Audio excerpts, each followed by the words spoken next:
So guys, ngayon bago na ako nakatapos ng video. Ayan. So nandito ako sa kwarto. So ito, blue din ang damit ko kasi favorite ko ang color blue. Ayan.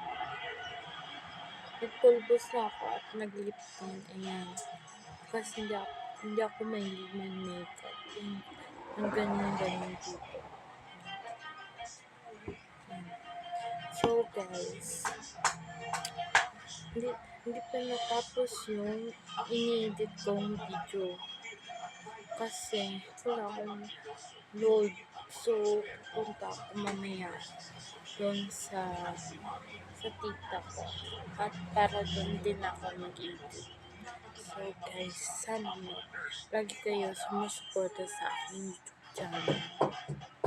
Yan guys, tulog si mama. So thank